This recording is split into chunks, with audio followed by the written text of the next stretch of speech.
Apparently, there was a big fire at Company HCL.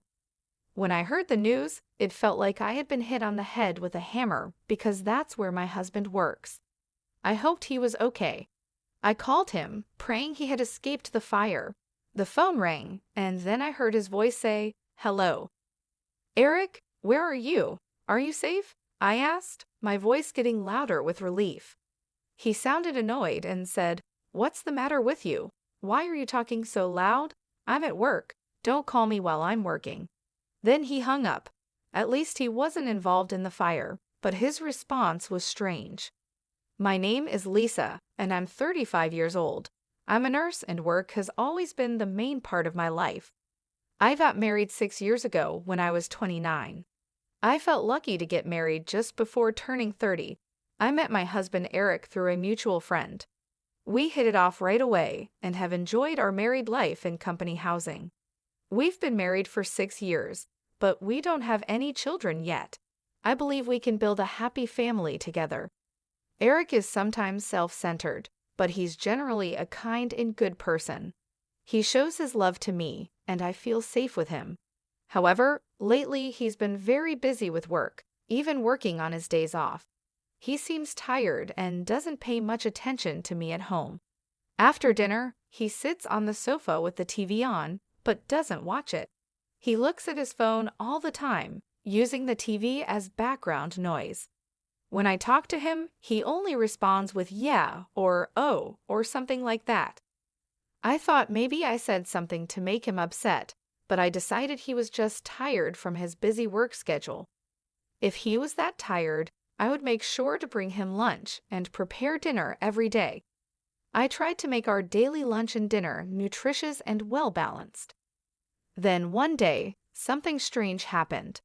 The day before, a coworker called me to ask if I could switch from the night shift to the day shift. So I suddenly had to change to the day shift. I had originally told my husband I would be working the night shift, so I thought I should tell him about the change. But I was busy and ended up emailing him on the same day. I emailed him, saying that I had switched to the day shift and would make dinner and wait for him. But he didn't reply. I thought he was busy at work, so I focused on my own work too. But even after I finished work, he still hadn't responded.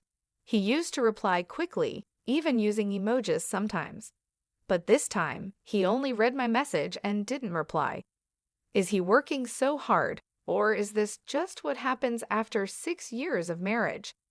Feeling a little sad, I went to the supermarket on my way home from work to buy some ingredients because I decided to cook a nutritious dinner for him again. It was very cold that day, so I decided to make a one-pot dish.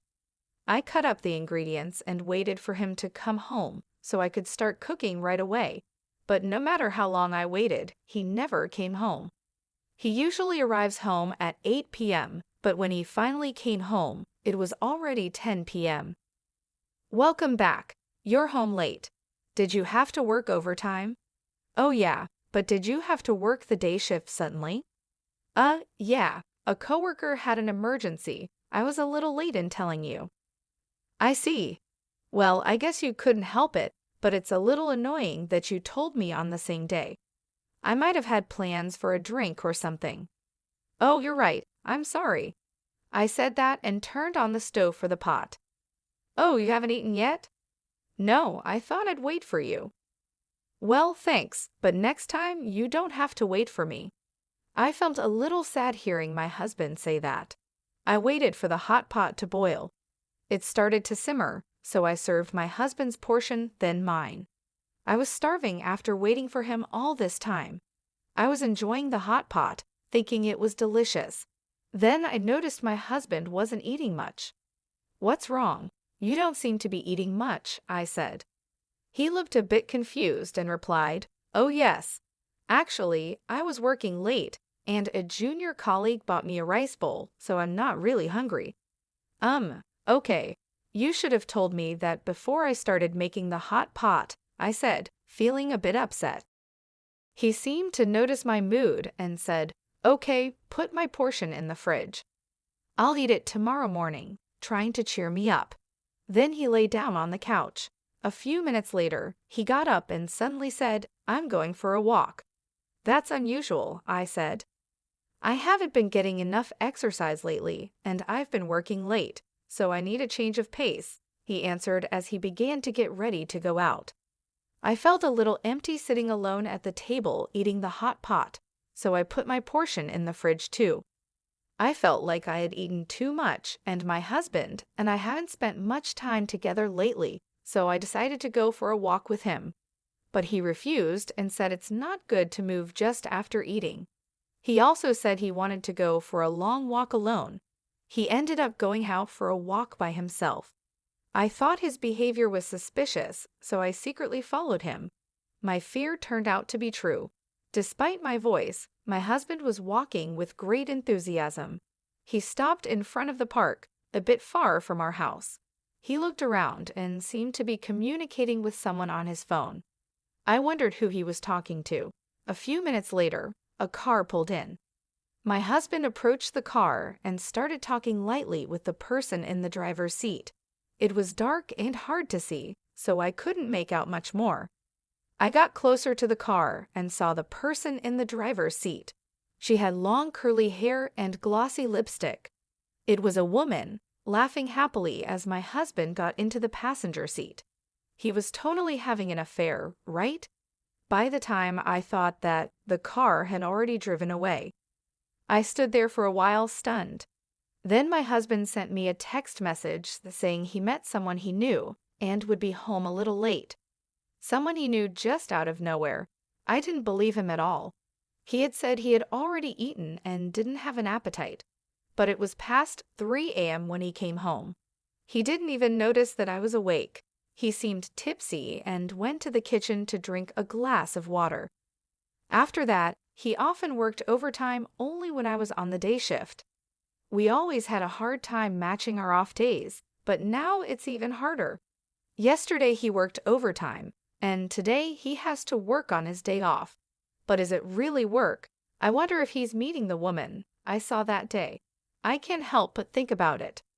I went online to look for information about detective agencies and found myself submitting an investigation request to the most reliable one.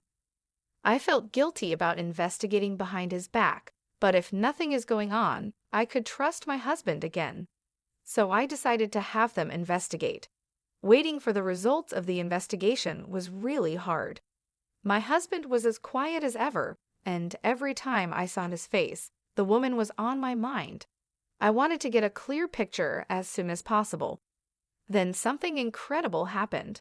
It was Saturday, and I was busy working as usual on the day shift. My husband was also at work on his day off. I was concentrating on my work, thinking that since we were both at work, I didn't have to think about anything else.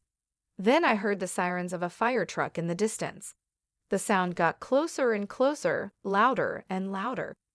Just when I thought they were passing by, I heard another siren. It wasn't just one fire truck, but 3 or 4 more. This must mean that there was a big fire nearby. I felt uneasy and worried. Then 2 of my colleagues came back from the hospital room with serious looks on their faces. They were talking about the fire. "You mean the fire?" I asked. "Yes, that's right. There was a big fire at Company HCL," one of them said. At that moment, it felt like I had been hit on the head with a hammer. That was the company where my husband worked. I quickly explained the situation to my colleagues and went to call my husband to make sure he was safe. "Please be safe," I thought as I dialed his number. Even though we hadn't been talking much lately, I always saw him off when he left for work in the morning. I prayed and hoped he had escaped from the fire. The phone rang, and then I heard his voice say, "Hello. Eric, are you safe?" I asked, my voice getting louder with relief. He sounded annoyed and said, "What's the matter with you? You're talking so loud. I'm at work. Don't call me while I'm working." Then he hung up. At least he wasn't involved in the fire, but his answer was strange. There was a fire with several fire trucks on the scene. How could he be working like that? Did he not go to work? Why was he so cold to me when I was worried about him? I was getting more and more angry. Maybe I had been seeing him off, just so he could go to another woman since we got married. Then I made a decision. I would leave that house.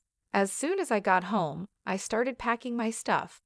When I looked in the mailbox, I saw that the results from the detective agency had arrived. I decided to leave the house with the results of the investigation. My parents helped me pack my things. The moving company would be here soon too. I had my things moved out right away. My husband didn't seem to know that I knew the truth. I didn't hear from him at night. I guessed he was staying with his lover the whole time. I packed a lot of my furniture and appliances for my single days. The room was almost empty and looked deserted. Staring at the room, I realized I had no lingering affection for this life. For now, I moved my belongings to my parents' house and looked for a new place to live alone. My husband finally called me the next day. "Hey, what's going on? Most of your stuff is gone." Of course, I moved out of that house. What? What were you thinking? When are you coming back? What about my food? What about the house chores? I was in shock. After all this, that's all you think about when it comes to me? While talking to him, I remembered the fire at his company. This guy was with his affair partner instead of going to work. Anger welled up in me. Why don't you get another woman to do that? Huh? What are you talking about? You were with a woman named Michelle today, weren't you? Huh? What are you talking about? I was working at the office. Oh, at the office? How long did you work today? It was a busy day. Even though I was working on my day off, it took me until late in the evening. I see. That's why I was so surprised that you moved out. Why don't you stop lying already? Huh. You lied about going to work, right? I wasn't lying. I was working. What's going on? How can you work until the evening when there was a fire in the office during the day? Huh. When I called you during the day, several fire trucks were dispatched to your company. They were there to put out a fire that broke out at your office. That's why I called you. I wanted to know if you were okay. You told me not to call you at work, and you talked like there was no fire. Well, he started to say. And I have evidence of the affair from a detective agency. There's no way for you to get away with this. You have to go through my lawyer from now on. I'll make sure I get the alimony. Oh no, he said, repeatedly begging for my forgiveness and apologizing to me. But I no longer had any affection for him. I'm sorry, but there's no way to fix this. I'm hanging up now. Wait, he pleaded. I went to my lawyer and demanded a divorce and alimony from him. The divorce was finalized, and he couldn't get away with it because of all the evidence. My husband and his affair partner had to pay me a reasonable amount of alimony. It turned out that my husband's partner was a junior colleague at the same workplace. The news of their affair spread through the company quickly. Having an affair when the company was dealing with a fire caused a lot of negativity among their colleagues. My husband and his affair partner are now getting cold stares from everyone around them, and they feel very ashamed of themselves. They really deserve it. Meanwhile, I moved into my new place and started to rebuild my life. My parents were incredibly supportive during this tough time. They helped me pack up my things and settle into my new home. It wasn't easy, but I felt a sense of relief being away from the toxic environment I had been living in. I focused on my job and took on more shifts at the hospital. My colleagues noticed that I was quieter than usual, but they respected my need for space. Slowly, I started to feel more like myself again. I even picked up a new hobby, gardening. It was therapeutic to nurture something and watch it grow. 2 weeks later, I received a letter from my ex-husband. He apologized again and begged for another chance. He wrote about how much he missed me and how miserable he was without me. But his words didn't move me. I had made my decision, and there was no turning back. I replied briefly, telling him that I wished him well, but there was no chance of reconciliation. I hoped he would find a way to be happy, but it wouldn't be with me. It was time for both of us to move on. One day, I ran into an old friend from college. We had lost touch over the years, but it was nice to catch up. She had also gone through a tough breakup and understood what I was going through. We decided to meet regularly, and soon we became close friends again. It felt good to have someone to talk to and share my feelings with. Months passed, and I found myself in a much better place. The pain and anger I had felt started to fade, and I began to look forward to the future. I even started dating again, taking things slow and enjoying getting to know new people. My ex-husband's affair and the divorce were hard lessons, but they taught me a lot about myself and what I want in life. I learned the importance of self-respect and the value of true, supportive relationships. I knew that I deserved better and that I would never settle for anything less again. Life was starting to feel normal again, and I was grateful for the journey I had taken to get there. It wasn't the path I had expected, but it led me to a stronger, happier version of myself, and for that, I was thankful. Meanwhile, I moved to a new apartment and started living a comfortable single life. The new place is cozy, and I feel at peace here. I've been focusing on myself and enjoying the freedom of being on my own. I hope to meet a sincere man in the future, but I'm not in a rush. I'm taking my time because I want to find someone who truly respects and loves me. My job as a nurse is stable and fulfilling. It keeps me busy, and I find joy in helping others. This stability has given me the chance to focus on my personal growth and well-being without the pressure of jumping into another relationship too quickly. I've been spending my free time exploring new hobbies and interests. Gardening has become one of my favorite activities. It's therapeutic to watch my plants grow and flourish, much like I am.